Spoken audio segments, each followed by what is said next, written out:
안녕하세요. 30대 여성입니다. 저는 한 번 이혼하고 재혼을 했어요. 이번에 재혼하는 과정에서 아주 기가 막힌 경험을 해 들려드리고자 합니다. 세상엔 참 다양하게 정신나간 사람들이 존재하는 것 같아요. 그런 사람들은 어떻게 그리 남의 인생 갉아먹는 걸 좋아하는지 모르겠어요. 납작들도 참 두껍네요. 그런 갑갑한 사람을 하나도 아니고 둘을 만났던 제 사연 한번 듣고 가세요. 제가 재혼을 하게 됐다고 했잖아요. 현재는 전과 다르게 너무 행복한 생활을 하고 있는데요. 현재 남편과 시댁 어른들을 만나 뵐 때마다 사람은 다 제 짝이 있다는 걸 느낍니다. 얼마 전 제가 잊고 있던 끔찍한 사람들을 또 만나게 되었는데 하필 결혼식장이었어요. 결혼식장은 제가 생각했던 것보다 훨씬 더 정신없고 신경 써야 할 곳이 많더라고요. 그런 상황에서도 결코 마주치고 싶지 않은 사람들을 만났었는데요. 신부 대기실에 앉아있는데 전 남편과 전 시모가 찾아온 겁니다. 대체 그 사람들이 뭐하러 이곳에 왔는지, 그들을 발견하자마자 그렇지 않아도 정신없는 상황에 더 머릿속이 복잡해졌어요. 오히려 그들을 발견한 뒤로 다른 하객들을 반겨줄 수가 없었습니다. 그 두 사람이 저를 축하하러 왔을 리 없다고 생각했는데 몰골도 진짜 그럴 만한 몰골이 아니더라고요. 일부러 저를 만나러 온 게 아니고서야 우연으로 마주칠 일도 없는 상황이잖아요. 게다가 제가 그 사람들을 한참 신경 쓰고 있는 순간 시모랑 눈도 마주쳤습니다. 그때부터 시모가 제게 직진해서 찾아왔는데요. 누가 봐도 꼬락서니가 말이 아니니까 다른 하객들까지 당황해서 우리 사이를 힐끔거리기 시작했어요. 저도 괜히 제 결혼식보다 상대 배우자에게 피해가 갈까봐 순간적으로 예민해졌습니다. 제 앞으로 냉큼 다가온 전 시모를 차갑게 바라봤어요. 감히 우리 아들을 버리고 재혼을 해? 우리 집이 망한 게 다 누구 탓인데 사람 인생 망쳐놓고 너만 쏙 빠져나갈 줄 알았냐? 너도 오늘 이 자리에서 인생 바닥 한번 쳐봐라. 그때 시모가 제 머리채를 잡으려고 했습니다. 그러나 시모가 신부 대기실을 들어서기 전에 행색을 수상하게 여긴 사람들이 직원들에게 이 사실을 미리 말했었나 봐요. 그래서 직원들이 시모랑 전 남편을 주시하고 있었던 것 같아요. 시모가 제게 손을 대기 전에 다행히 직원들이 들이닥쳐서 시모를 말려주었습니다. 내가 왜 이렇게 망가졌는지 알면 당신들 나한테 이렇게 못해. 젊은 사람들이 상황을 똑바로 확인할 줄 알아야지. 당신들 엄마 일이라고 생각해봐. 당신들 엄마가 억울한 입장이라고 해도 이렇게 나올 거야? 시모가 몸부림을 치며 고함을 지르자 전 남편까지 시모를 뜯어말리기 시작했는데요. 아무래도 이 소란을 무시하기엔 무리였습니다. 남편까지 달려오고 말았어요. 이런 모습을 보이게 돼서 얼마나 창피했는지 모릅니다. 전 남편이랑 전 시모가 저 때문에 집안 망했다는 소리를 하면서 하소연을 했는데 그게 사실이었다면 제가 이렇게 사연을 쓰지도 않았겠죠. 까지 반성 못하고 저렇게 나대는 꼴이 뇌리에 너무 크게 남아있어서 소문이라도 내고 싶네요. 불과 작년까지의 일이었습니다. 전 남편과 긴 결혼 생활을 한 건 아니었어요. 1년 좀 넘게 지내다가 못 참고 이혼을 하게 된 건데요. 이혼이 오직 하나의 이유만으로 결정짓는 사람들은 없을 겁니다. 저도 그 사람들한테 쌓인 게 많았는데 그게 터져서 이혼을 한 거거든요. 기억나는 대로 말씀드려보자면 신혼여행 때가 바로 생각나네요. 결혼식하고 신혼여행 다닐 때만 해도 별다른 문제는 없었어요. 근데 신혼여행 갔다가 귀국하는 길에 면세점에서 시모 선물로 화장품 산 게 화근의 시작이 되었습니다. 선물 사갔다가 욕 들어먹었어요. 물론 받는 사람의 입장도 생각해서 선물을 하는 게 맞겠죠. 제가 시모의 취향을 모르고 정말 엉뚱한 물건을 샀다면 저도 욕먹을 만했다고 이해할 수 있습니다. 그러나 제가 사간 건 일단 대중적인 제품이었고 그리 가볍지도 무겁지도 않은 금액대였어요. 그저 빈손으로 시댁을 방문하기 좀 그래서 여행 다녀오는 김에 선물을 샀던 겁니다. 그런데 제가 시모한테 처음 들은 말이 뭔 줄 아시나요? 화장품? 너는 왜 물어보지도 않고 쓸데없이 돈을 쓴 거니? 센스 있는 며느리들은 시모 체면 세워준다고 명품 하나 해준다던데. 돈 많이 번다고 해서 득 좀 보나 했더니 씀씀이가 가난하기 짝이 없구나. 저를 타박하시더라고요. 선물도 보는 사람 앞에서 뜯어보는 것까진 괜찮지만 그 선물을 대하는 표정이랑 태도가 너무 꼴사나웠어요. 그날 처음으로 시모의 욕망 그득한 모습을 보았던 거예요. 그걸 보고 아차 싶었지만 저는 이미 신혼여행을 다녀온 새댁의 처지였습니다. 아무리 선물이 마음에 안 들어도 사온 사람 생각해서 제 앞에선 조심해줘야 하는 거 아닌가요? 나이 많다고 어린 사람 앞에서 예의 안 차리는 건 옛날 방식 아닙니까? 그 와중에 남편은 눈치 없이 자기 엄마 기분 상한 것만 생각하더라고요. 너무 뭐라 하지 마. 그래도 엄마한테 잘 보이고 싶어서 신중하게 고른 건데. 다음에 명품백이라도 사주겠지. 엄마 말대로 며느리가 진짜 돈 잘 벌잖아. 제가 평범한 회사원이지만 연차가 높아서 연봉도 좀 높습니다. 공무원 아니고 사기업에서 근무하고 있었어요. 남편이랑 당연히 서로 연봉 밝히고 결혼했습니다. 제 연봉 때문에 시모가 결혼 인사하던 제게 그렇게 잘해줬던 걸로 기억해요. 제가 자기한테 돈을 많이 쓸 거라고 생각했나 봐요. 아무튼 전 그날 이후로 시모한테 감정이 꽤 상해버렸습니다. 그렇게 무례하고 이중적인 사람은 처음 봤거든요. 남편한테 시모 행동에 대해 얘기를 해도 남편은 전혀 심각하게 받아들이지 않았어요. 오히려 제가 시모 마음을 이해 못해줘서 은근 속 좁은 사람 취급을 하더라고요. 처음이니까 남편의 말에 어쩔 수 없이 납득을 해줬습니다.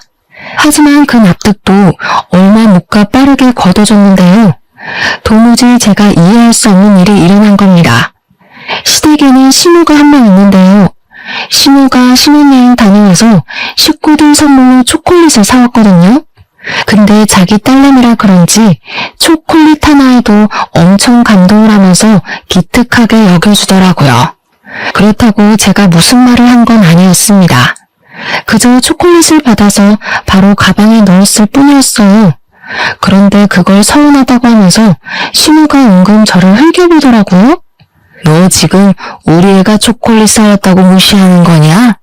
쓰지도 못할 화장품 사와서 처박아둘 바엔 언제든지 먹을 수나 있는 초콜릿이 낫지. 그게 뭐 불만이라고 뜯어보지도 않고 가방에 쑤셔넣어. 초콜릿인 거 이미 다 알고 있는데 굳이 뭐하러 여러 개를 뜯어요. 남편이 뜯어놓은 거 한 입 먹으면 되는 걸. 그리고 제가 드린 선물이 마음에 안 드시는 거 알겠는데 대체 언제까지 언급하실 거예요? 어머님이야말로 저 무시하는 거 아니세요? 어머머, 얘 말하는 꼬락서니 봐라.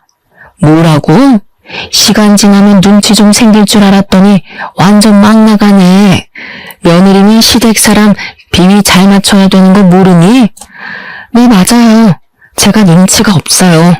초콜릿 좋아하시는 거 미리 알았으면 초콜릿으로 사올 걸 그랬네요. 걱정 마세요. 어머님 생신 때 브랜드 있는 명품 초콜릿으로 선물 드릴게요. 이러면 비위 좀 맞추는 격이죠? 시모는 자기 딸한테 받은 초콜릿 때문에 제게 더 심한 욕을 하지도 못했습니다. 초콜릿을 들고서 저를 향해 눈을 부릅뜨고 있는데 보기만 해도 속이 시끄러워 보이더군요. 그 난리가 있고 한 달 뒤가 시모 생신이었는데 저는 정말 시모가 산 초콜릿보다 더 고가 제품을 구매해 선물로 드렸어요. 그때 전 시모가 없었을 때라서 시모가 솔직하게 자기 감정을 표출하더라고요. 제가 사준 초콜릿을 제게 던져버리며 자리에서 벌떡 일어나셨어요. 네가 사람을 아주 제대로 놀리는구나. 나한테 복수라도 하는 거냐? 어디서 이딴 게 굴러들어온 거야? 돈도 있는 사람이 더 한다더니 그래봤자 재벌도 아니면서 어지간히 몸살인다.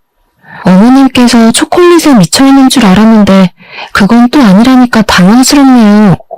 어머님이야말로 재벌 사모도 아니면서 바라는 게 참 과분하신 거 아니에요? 사람은 분수에 맞게 살아야지 배보다 배꼽이 큰 걸 바라면 망하는 법이에요. 생신을 축하드리는데 앞으로 어머님 태도가 이런 식이면 내년 선물도 초콜릿일 거예요. 시모는 결국 제 당돌함에 참지 못하고 뺨을 날렸습니다. 자기 생일을 망쳐놨다면서 저보고 꺼지라고 했어요. 본의 아니게 시모의 생신에 최악의 기억을 선물해 드린 셈이었습니다. 거기서 저는 시키는 대로 시모한테 인사하고 나왔는데 남편은 저를 따라 나오지 않았어요. 저랑 시모랑 신경전 벌이는 걸 보고 제가 처맞는 걸 보면서도 남편은 시모 기분 맞추기 급급했습니다. 나중에 귀가한 남편한테 그 부분이 서운했다고 말했더니 남편의 변명은 이러했어요. 겉으로 엄마 편이 들어야 당신이 나중에 편해지지. 내 속마음대로 당신 편만 들어봐라. 그 화살이 다 누구한테 가겠어? 남편은 자기만의 방식으로 중립을 지키는 거라고 했지만 실상은 그저 말만 번지르르 했고 미꾸라지처럼 상황을 잘만 피해가는 꼴이었습니다. 아무짝에 쓸모도 없는 중간다리였어요. 결혼하기 전만 해도 남편한테 실망한 적이 없는데 어떻게 결혼하자마자 이렇게 다른 기분을 느낄 수 있는지 모르겠네요. 이제 겨우 갈등의 시작이었는데 그 이후로는 제가 얼마나 시달리고 살았겠습니까? 일단 남편이 갈등을 싫어했기 때문에 제게도 딱히 시비를 걸던 때는 아니었어요. 오히려 다툼 안 나도록 이쪽 저쪽 비위를 맞춰주던 시기였죠. 그래서 저도 남편한테 딱히 화를 많이 냈던 건 아니었습니다. 차라리 그런 박쥐 같은 모습만 보였다면 제가 어떻게 참아보려 했을지도 몰라요. 그러나 남편이 본격적으로 사고를 치기 시작하면서 제 스트레스의 원인이 되는 사람은 둘로 늘어나 버렸습니다. 남편이 저와 한마디 의문도 없이 직장 동료와 다툼으로 회사를 때려치운 겁니다. 성질머리를 참지 못해서 욱했던 거예요. 그러면서 뒤에 하는 말은 아주 철부지가 따로 없었는데요. 나 사업하려고 도무지 나랑 안 맞는 사람들이랑 일하는 거 신경질 나서 못하겠어. 나도 나이 먹을 만큼 먹었는데 언제까지 남 눈치 보면서 참고 살아야 돼? 당신이 나 좀 도와줘. 장인어른이 아파트 당신 명의로 해줬잖아. 그거 담보 잡아서 대출 좀 받자. 내가 사업 대박 터뜨려서 당신 호강시켜줄게. 정신 나갔어? 당신이 사업에 대해서 뭘 안다고 사업을 해. 그러다 더 큰일 나면 어쩌라고. 빚더미 앉은 집안 중에 사업한 사람이 대다수야. 사업이란 게 자기 혼자만의 문제가 아니잖아요. 가정이 있는 사람이 마치 잃을 거 없는 것처럼 무모한 도전을 하려고 하길래 기가 막혔습니다. 직장 동료랑 싸워서 홧김에 사표 낸 것이 잘한 일인가요? 이럴 때 기죽어서 수그리고 들어가면 직장에서 무시당한다며 떵떵거리는데 정말 한심해 보였습니다. 남편이 쓸데없는 용기 때문에 우리 가정을 위태롭게 만들 수는 없어서 저는 남편의 그 제안을 바로 거절해버렸어요. 그랬더니 남편이 시모한테 그 사실을 얘기한 겁니다. 우리 사이의 문제인데 왜 시모까지 끌어들이는 건지 모르겠어요. 덕분에 이건 더 이상 부부의 문제가 아니라 집안의 문제로 커져버렸습니다. 시모가 우리 집을 찾아와서 남편이 했던 사업 얘기를 하기 시작했는데요. 저한테 돈이라도 맡겨놓은 줄 알았어요. 제 명의의 건물인데 시모가 당당하게 자기들 재산처럼 언급하더라고요. 우리 아들이 원하는 대로 다 해주는 게 좋을 텐데 네가 사업에 대해서 뭘 아니? 어차피 우리 아들 잘 되면 너한테도 좋은 거 아니야? 대체 무슨 근거로 미쳐넘는 자기 아들의 사업을 지지하고 있는 건지 이해가 안 되었어요. 사업에 대해서 모르는 건 시모뿐만 아니라 남편도 마찬가지였거든요. 모르는 게 상책이라는 말도 있지만 사업만큼은 그런 말과 관련 없다고 생각했습니다. 그래서 시모의 설득에도 저는 그저 싫다고 거절했어요. 그랬더니 시모가 퇴근하고 나서 저녁마다 시집살이 시키려 작정하고서 저희 집을 찾아오더라고요. 남편도 시모와 같은 뜻인 입장이라서 멋대로 집 비밀번호를 알려준 거였어요.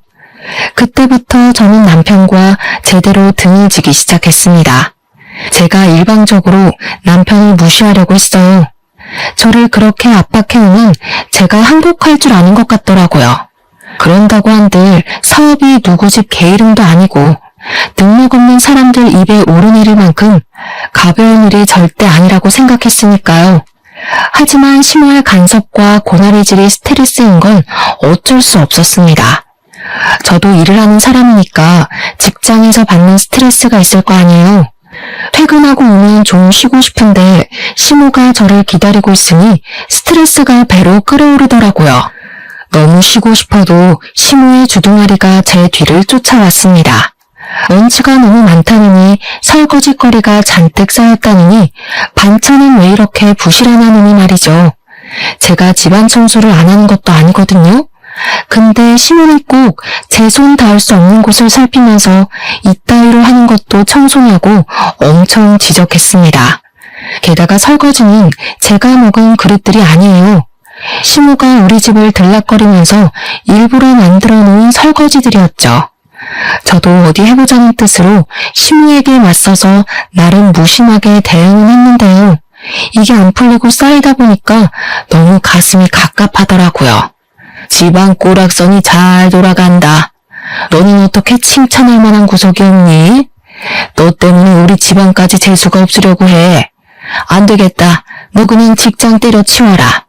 네가 살림을 한 번도 제대로 해본 적 없으니까 이 모양이겠지. 내가 확실히 가르쳐 줄 테니까 내일부터 직장 그만두고 우리 집에 출근해. 그쪽으로 출근하면 월급은 있나요? 제 직장보다 배울 것 없는 집에 가서 고작 배운다는 게 집안일인데 돈도 안 주실 건 아니죠? 원래 사람을 스카우트하려면 연봉 협상이란 거래요. 뻔뻔하게 피 한 방울 안 섞인 저더러 가족인데 무슨 돈 타령이냐고 하실 건 아니길 바랄게요. 얘가 진짜 정신 나간 년이네. 우리한테 돈도 안 써. 제 남편 사업도 못하게 해. 하물며 나한테 명품이라도 하나 해준 적 있니? 잘하는 것도 없고 예쁜 짓도 안 하는 것이 무슨 돈 타령이야. 시애미가 하라면 그렇게 하는 거지. 제가 앞으로 어머님으로 안 모시겠다고 하면 그만 아닌가요? 저 어머님한테 예쁜 짓 할 생각 없고 비위도 안 맞추고 싶어요. 어머님한테 며느리로 인정받고 싶지도 않고요. 그러니까 앞으로 저한테 아무것도 기대하지 마세요. 사실 실망하기 싫으시면. 제 말에 심호가 또 눈을 부릅떠 보였는데 그걸 무시하고 방으로 들어갔습니다. 안 그래도 심호가 가만히 있질 않고 따라오려고 하더라고요. 문 잠그고 쉬었어요. 안방에도 화장실이 있으니까 그곳에서 한참 씻고 나왔습니다. 방 밖에 조용한 것 같길래 문 열고 나가보니까 남편밖에 없더라고요. 제가 방에서 나오자 잠깐 외출했던 남편이 표정 굳은 채로 제게 다가왔어요. 나를 그렇게 못 믿을 거면 나랑 결혼 왜 했어? 우리가 남도 아니고 내가 무조건 성공시켜줄 수 있다니까. 왜 안 믿어줘? 나는 당신이 내조 못해도 아무 말 안 했고 우리 엄마한테 예의 없게 굴어도 최대한 참았어. 너는 네가 하고 싶은 대로 살아야 되고 나는 그러면 안 되냐? 와, 피해자인 척 잘한다. 네 말에 억울함은커녕 이기적인 내용밖에 없는데 어쩜 그렇게 손해보고 있는 얼굴을 할 수가 있어? 당신이 이렇게 연기 잘하는 사람인 줄 몰랐네. 어머님한테 들었는지 모르겠는데 나 진짜 마지막으로 경고하는 거야. 난 사업 절대 반대야. 제가 매번 똑같이 경고를 했더니 남편은 그렇게 저한테 항복하는 듯 했습니다. 더 이상 안 따졌거든요. 신혼집 비밀번호도 바꾸었어요. 시모한테 또 집 비밀번호 알려줄 생각이면 친정 가서 지내겠다고 했는데 그 뒤로 시모가 집을 안 찾아오더라고요. 시모한테 연락은 딱히 없었지만 시모 전화번호도 그냥 다 차단했습니다. 그리고 한동안 남편이 잠잠하길래 저는 그가 다시 취직 준비를 하고 있는 줄 알았어요. 일자리도 없는데 매일 외출을 하더라고요. 그런데 그마저도 제 착각이었습니다. 남편의 똥꼬집이 어디 갈 리가 없는데 아니랬어요. 그동안 남편은 사업에 단 1%도 미련을 못 버렸던 거예요. 결국 사업장을 차리게 되었다고 저한테 먼저 말을 걸더군요. 무슨 돈으로 했냐니까 시모가 시댁을 담보로 접고 대출을 받았다고 하는 겁니다. 시댁 재산은 오직 아파트밖에 없거든요. 근데 빚은 없는 남편한테 전 재산을 걸고 자금을 해결해 줬다네요. 벌써 사무실까지 다 꾸려진 상태로 제게 말을 하는 거였어요. 할 수 없이 저도 체념하고 들었던 것 같아요. 우선 정확하게 뭐 하는 사업인지 몰라서 물어봤습니다. 그런데 물어볼 때마다 남편이 이상하리만큼 예민하게 반응하는 겁니다. 왜? 내가 어디 음지에서 돈 벌어오는 걸까봐? 네 돈 빌려서 하는 것도 아닌데 아직도 의심이 많다? 어차피 넌 말해줘도 모르는 사업이야. 남자가 하는 일에 일일이 신경 쓰지 마. 그래, 알아서 잘해봐. 나한테 도와달라고 손만 안 벌리면 돼. 나 분명 말렸는데 무시하고 시작한 건 당신이니까 내 탓도 하지 말고. 남편은 아주 자신감이 넘치는 상태였습니다. 대체 무슨 일을 하길래 저렇게 성공을 보장하는 건가 궁금하기도 했어요. 그렇지만 더 물어보진 않았습니다. 굳이 가라앉힌 갈등을 다시 들추고 싶지 않았거든요. 그렇게 불안감만 안고서 시간을 보냈는데요. 의외로 남편 사업이 정말 잘 되는 건지 돈을 꽤나 버는 것 같더라고요. 사업 시작한 지 2달 만에 생활비만 무려 월 300만 원씩 턱턱 갖다 주는 게 아니겠어요? 이렇게 큰 돈은 어디서 났어? 정말 당신이 사업해서 벌어온 돈이야? 그렇다니까. 이제야 남편 능력 좀 믿겠냐? 앞으로 더 승승장구할 날만 남았으니까 벌써부터 놀라지 마. 우리 빚 다 갚고 나면 당신 일 그만두고 집에서 쉬어도 돼. 솔직히 남편을 많이 아팠는데 좀 충격이었어요. 정말 사업이 더 잘 맞는 사람이었나 싶었고 그동안 사업을 말렸던 제가 잘못 판단했던 거라 생각하기까지 했어요. 어떤 사업을 하는지는 그때까지도 몰랐지만 좋은 게 좋은 거지 하고 생각해서 남편이 주는 생활비를 고스란히 받았습니다. 마치 부자가 된 것처럼 행복하게 사치를 부렸고 먹고 싶은 거 다 먹어가며 펑펑 썼죠. 남편 일이 잘 풀리자 시모의 관계도 저절로 회복이 되었는데요. 시모는 저에게 남은 앙심이 큰지 마치 재벌 사모라도 된 것처럼 저한테 자부심을 부리기 시작했어요. 그게 저의 심기를 불편하게 만들었고 자기 아들 믿고 제게 함부로 하기만 하는 시모한테 점점 질려갔습니다. 그 와중에 짜증났던 건 남편이 또 시모한테 집 비밀번호를 알려줬다는 거예요. 내 아들 돈으로 펑펑 놀고 먹는다면서? 네 돈 주기는 싫고 내 아들 돈은 쓰고 싶나 보지? 그렇게 돈 좋아할 거면서 뭐하러 쌩님인 척 딱딱하게 굴었대? 앞으로 우리 아들이 돈 필요하다고 하면 군말 없이 대줘라. 알겠니? 제 돈을 왜 어머님이 이래라 저래라 하세요? 그때 돼서도 결정은 제가 해요. 그리고 사업은 길게 보는 거지 시작 때 성공했다고 쭉 성공하리란 법 없잖아요. 벌써부터 긴장 놓지 마세요. 남편이 돈을 많이 벌어다 주니까 시모 입장에선 제가 그만 꼬리를 내리고 넙죽 엎드려야 한다고 생각한 것 같아요. 저도 남편이 생활비를 많이 가져다 주면 좋죠. 그런데 그걸로 비굴해지긴 싫거든요. 그래서 저만의 소신을 끝까지 굽히지 않았던 건데 시모가 그게 마음에 안 들었나 봐요. 아들이 자기의 유일한 방패막인지 제 행동을 과장해서 남편한테 고스란히 말하더군요. 남편 역시 제 편은 아니었어요. 남편도 돈 때문에 제가 굽히고 들어오길 바랬습니다. 자기 돈 많은 걸 자꾸 내세우면서 허세를 엄청 부렸고요. 자기 엄마 무시하냐고 엄청 많이 발끈했어요. 두 사람의 갑질이 기분 나빴지만 그래도 남편이 생활비를 많이 주니까 그냥 참았어요. 그렇게 날을 보내던 어느 날이었어요. 갑자기 남편과 싸웠다던 그 직장 동료가 제게 따로 연락을 해온 겁니다. 너무 느닷없는 발신자라서 아무 생각 없이 받았는데요. 그 동료 직원한테서 놀라운 사실을 들었어요. 남편이 회사에서 잘리게 된 이유를 설명해 주더라고요. 저는 남편이 동료 직원이랑 싸워서 스스로 사표를 낸 걸로 알고 있는 상태였는데 동료 직원이 말하는 건 달랐습니다. 남편이 휴대폰으로 코인하다가 상부에 들켜서 잘렸다는 말을 하더군요. 회사를 나가서 더 자유롭게 코인을 하고 다닌다고 했어요. 알고 보니 남편이 제게 주는 엄청난 생활비를 코인으로 벌어주고 있었던 거예요. 머리끝까지 소름이 돋았고 얼마나 화가 났는지 몰라요. 너무 큰 배신감이 느껴졌지만 일단 남편에게 티는 안 냈습니다. 불같은 성격의 남편이 무슨 짓을 더 할지 모르니까요. 이걸 어느 타이밍에 어떻게 밝히는 것이 좋을까 생각만 하며 며칠을 보낼 때였습니다. 어느 한날 갑자기 남편이 사업자금이 더 필요할 것 같다며 제게 2억을 요구하더라고요. 원래 더 큰 성장을 하려면 사업장을 넓혀야 되는 법이야. 지금 내 사업 한참 잘 되고 있고 더 잘 될 수 있는데 자금이 부족해서 발전이 안 돼. 그러니까 당신이 좀 보태줘. 당신도 내 능력 직접 확인했잖아. 앞으로 생활비 300만 원보다 더 갖다 줄 수도 있어. 그 말을 나보고 믿으라고? 망해서 2억이 필요한 건 아니고? 내가 분명 나한테 손 벌릴 생각하지 말라고 했지. 잘 되고 있든 말든 네가 벌인 일이니까 네 알아서 해결해.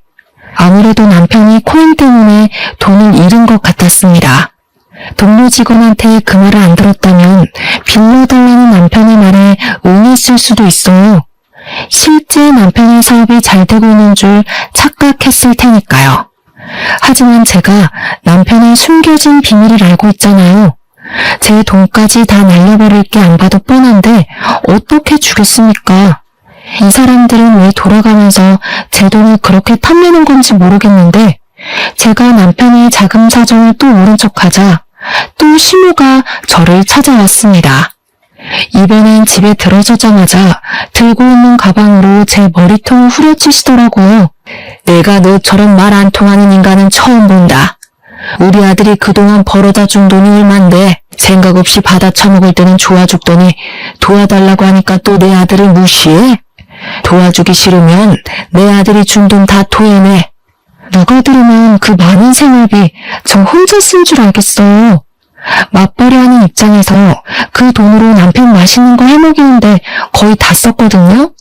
저 개인적으로 쓴 거 전혀 없고 남편이랑 놀러 갈 때만 썼다고요. 너랑 말만 섞으면 내가 아주 혈압이 올라. 나 더 이상 너 같은 년이랑 얼굴 보면서 살기 싫다. 당장 내 아들이랑 이혼해. 이혼이요? 와, 내가 왜 그 생각을 못했지? 말씀 잘하셨네요. 그래요, 이혼할게요. 저 그이 없어도 잘 살 수 있거든요. 이혼은 생각도 못하고 있어서 혹 2개 달고 평생 어떻게 사나 고민 많았는데 해결책 추천해줘서 감사해요. 어머님께서 주는 마지막 선물이라고 생각할게요. 시모는 제가 이혼이란 말에 항복이라도 할 줄 알았는지 어김없이 당황하는 모습을 보였어요. 저를 이 정도 겪었으면 그런 협박이 안 통하는 것 정도는 알 줄 알았는데 아닌가 봐요. 그렇게 원하는 이혼을 해주겠다니까 시모는 결국 더 말하지 못하고 씩씩거리기만 하다가 돌아갔습니다. 그리고는 자기가 알아서 1억을 더 담보대출 받아서 해줬어요. 대단한 아들 사랑이라고 생각했습니다. 저는 빚더미에 앉기 전에 그만 이 집에서 도망을 가는 게 좋을 것 같았어요. 그래서 남편이 시모한테 이혼 얘기 전해 듣고 왔길래 번복 없이 미리 준비한 합의서를 건네주었습니다. 그래, 잘 됐네. 나도 나 이해해주는 돈 많은 여자 만나서 재혼할 거야. 나중에 나 놓친 거 땅을 치면 후회하게 될 거다. 남편의 원망을 기분 좋게 들어준 저는 그대로 깔끔하게 합의 이혼을 하였습니다. 제가 정말 아쉬운 것도 없고 싫은 소리도 안 하니까 남편은 그게 더 얄미워 보였나 보더라고요. 갑자기 저한테 바람만 나는 소리를 하대요? 생각하는 것도 딱 네 수준이다. 뭐라도 소송하고 싶어서 그러는 거면 한번 돈 들여서 뒷조사를 보던가. 어차피 헛다리일 텐데 굳이 소송비 날리지 말고 지금이라도 아끼는 게 좋지 않겠어?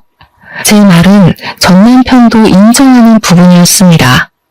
저를 따로 소송할 생각은 없어 보였어요. 아무튼 저는 그제야 지긋지긋한 돈타령에서 벗어날 수 있었습니다. 생각보다 깔끔한 이혼이어서 만족스러웠어요. 이혼을 하는 순간에도 시모는 얼굴을 비추지 않았는데요. 아무래도 자존심 때문에 제게 인사 따위 하고 싶지 않았나 봐요. 끝까지 며느리로 인정 안 한 거나 마찬가지겠죠. 그러거나 말거나 어떻게 생각하든 더 이상 제 삶에 그들을 끼워넣고 싶지 않았어요. 이제 다시 솔로의 삶을 얻었으니 행복할 일만 만들고 싶었습니다. 제가 이전부터 세계 일주하는 게 꿈이었는데 생각도 정리할 겸 시기가 딱 적당한 것 같더라고요. 그래서 이혼하자마자 가장 먼저 시행한 것이 바로 여행 티켓부터 끊는 거였어요. 시간이랑 경비 때문에 세계 일주까진 못하고 아쉬웠건만 돌았습니다. 세상 사는 게 이렇게 재밌고 행복하다는 걸 그때 처음 느꼈어요. 한국으로 돌아올 때쯤엔 막대 먹은 두 모자는 이미 제 머릿속에서 지워진 상태였습니다. 한국 와서도 저의 행복한 시간은 쭉 이어졌어요. 늘 배우고 싶었지만 마음을 품고만 있던 수영도 정기권을 끊었고요. 퇴근하고 집에 가면 영화 한 편 보면서 행복함을 느꼈습니다. 이혼만이 제가 사는 길이었는지 좋은 일은 끊임없이 이어졌어요. 저 이혼하고 얼마인가 승진도 했잖아요. 어쩜 이렇게 행운만 따르는지 모르겠어요. 제가 결혼한다고 직장 그만뒀으면 어쩔 뻔했습니까? 행복한 시간이 길어질수록 과거의 상처는 더 빨리 잊혀갔는데요. 어느 날 직장에서 제휴맺은 리조트에 할인가로 갈 수 있다는 공고가 올라왔어요. 휴양지를 좋아했던 저는 당장 신청했습니다. 혼자 놀러가서 그동안 배웠던 수영 연습도 했었어요. 그런데 그곳에서 그만 사고가 나버린 겁니다. 수영하다가 쥐가 내려서 그대로 물속에 빠져버렸어요. 물에서 쥐가 나면 왜 큰일 난다고 하는지 그때 강하게 느꼈습니다. 제가 아무래도 앞으로의 운을 그날 다 쓴 게 아닌가 싶은데요. 제가 빠진 순간 저 혼자 있었던 게 아닌지 어떤 남자가 저를 바로 구해주었어요. 그런데 거기서 끝난 게 아니라 그 남자와 의외의 인연이 돼서 통성만을 하게 되었습니다. 대화를 하다 보니 알게 된 건데 그 남자는 한 회사에 사장을 하고 있는 사람이었어요. 아빠한테 회사를 물려받은 지 2년이 되었다고 하더라고요. 저랑 또래였는데 벌써 어느 자리에서 큰일을 하고 있다니까 존경스러웠습니다. 그 뒤로 여행하는 동안 그 남자와 연락을 많이 했어요. 솔직히 그 남자가 무슨 마음으로 그러는지 알겠더라고요. 그의 마음이 좀 부담스러웠는데 그건 지난날의 상처가 떠올랐기 때문이었어요. 두 번 다시 남자를 사귀고 싶지 않았거든요. 혼자가 편하다는 걸 알았고 결혼은 제게 아무짝에 쓸모없는 문화라는 것도 알았으니까요. 그래서 제 마음을 솔직하게 말씀드렸어요. 하지만 그 리조트 남자분이 쉽게 물러나질 않더라고요. 자신이 은인이라는 이유로 계속 밥 한 끼 하자며 연락을 지속했습니다. 원래 은인이랑은 평생 가야 하는 거라는 농담까지 하면서요. 저보고 친구로만 지내도 좋으니까 연락만 하자길래 할 수 없이 만남을 이어갔죠. 그렇게 마지못해 연락하다가 마음이 움직여서 연애까지 하게 된 겁니다. 사귀기까지 한 2년은 걸렸어요. 그동안 기다려준 남자에게 감동한 부분도 있어서 마음이 움직였던 것 같네요. 그분은 제가 이혼한 여자라고 해도 개의치 않아 하더라고요. 그것도 좀 신기하긴 했어요. 그리고 그 남자도 한번 갔다가 온 남자라고 했습니다. 전처가 우부증이어서 이혼했다고 하더라고요. 차라리 잘 됐다고 생각했어요. 저만 이혼의 입장이면 남자한테 너무 미안할 것 같았거든요.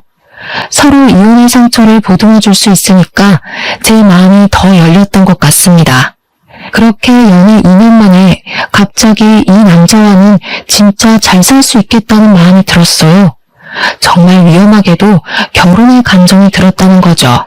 취미생활도 비슷했고 제가 뭘 하든 전부 이해를 해주니까 한 번도 느껴본 적 없는 다정함을 많이 느꼈습니다. 그 남자 옆에 있으면 마음이 저절로 따뜻해졌어요.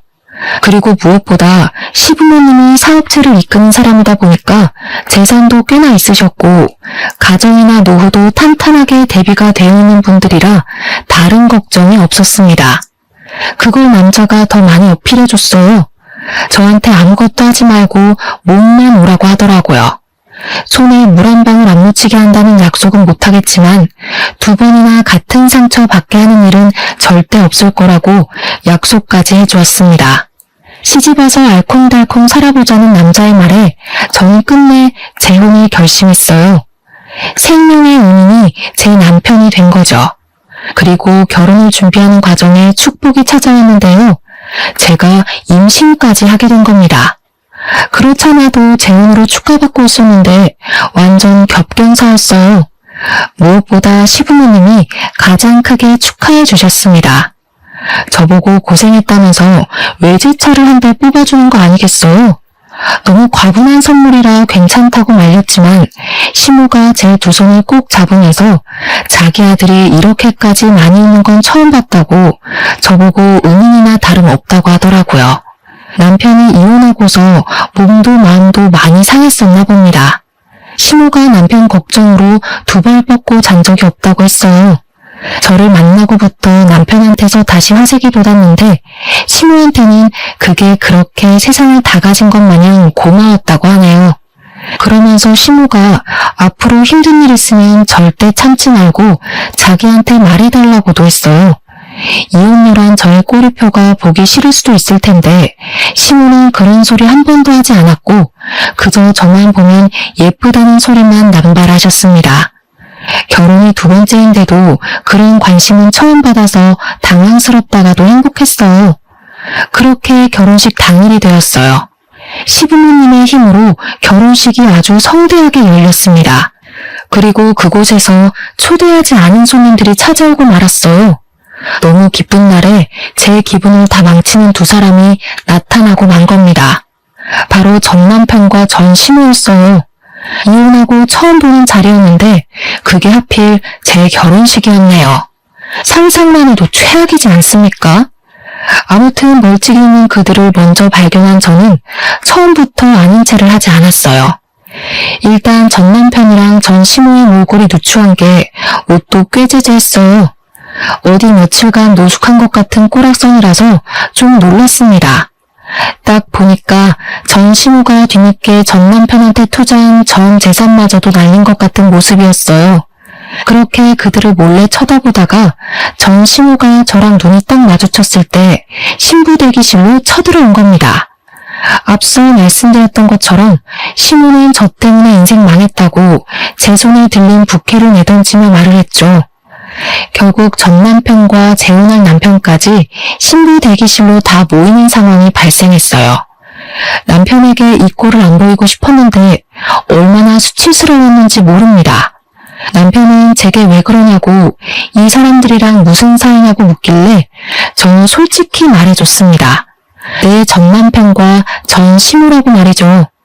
그러니까 제 사정을 다 아는 남편의 인상이 세게 구겨지더라고요. 남편이 전 남편한테 한마디 하려고 했는데 그 순간 아무 말도 못하고 다시 입을 닫아버렸습니다. 남편은 전 남편이 아닌 전 시모를 한참 보면서 무언가를 떠올리는 표정을 하였어요. 그러다가 생각하려던 게 떠올랐는지 남편이 저한테 귓속말을 하더라고요.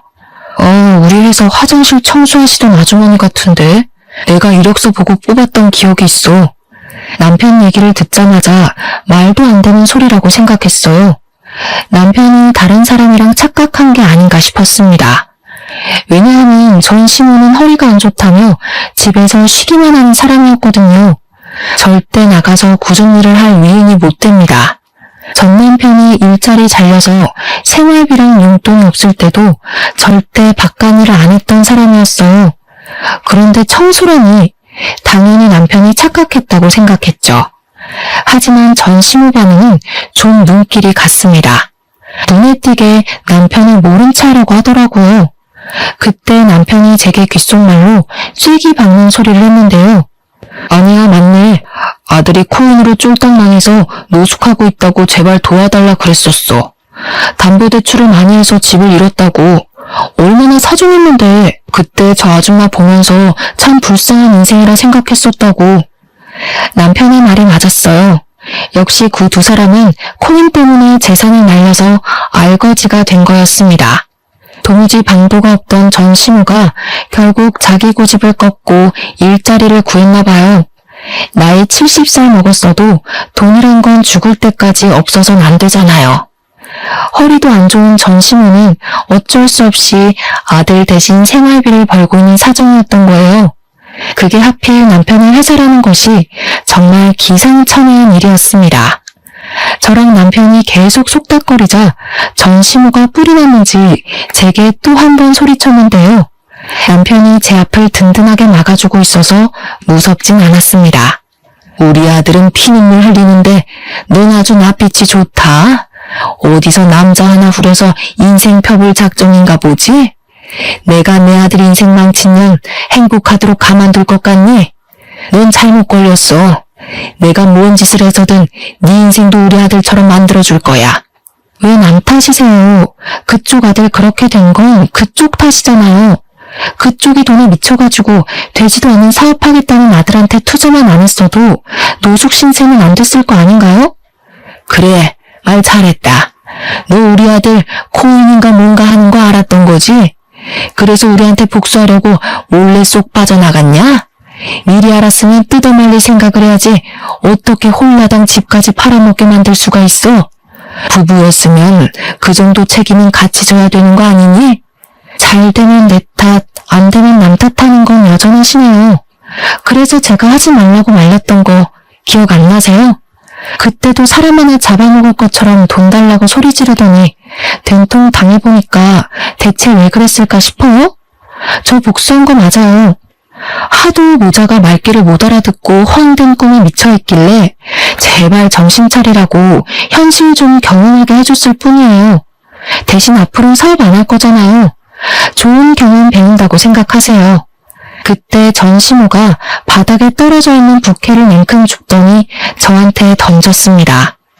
그걸 남편이 막아주지 않았다면 얼굴을 맞았을 거예요. 남편은 날라온 부케를 붙잡고서 전시모한테 성큼 다가갔어요. 그리고는 제게 귓속말로 얘기했던 사실에 대해 물었습니다. 청소 아주머니 맞죠? 저 모르겠어요? 아줌마가 하도 무릎 꿇고 빌길래 제가 취직시켜준다고 했잖아요.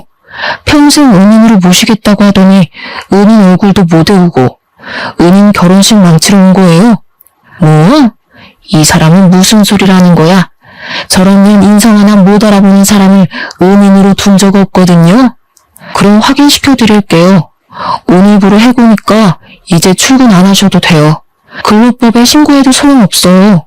그동안 같이 일하신 분들이 아줌마 일 더럽게 못하고 지각을 밥 먹듯이 한다고 하소연 많이 하더라고요.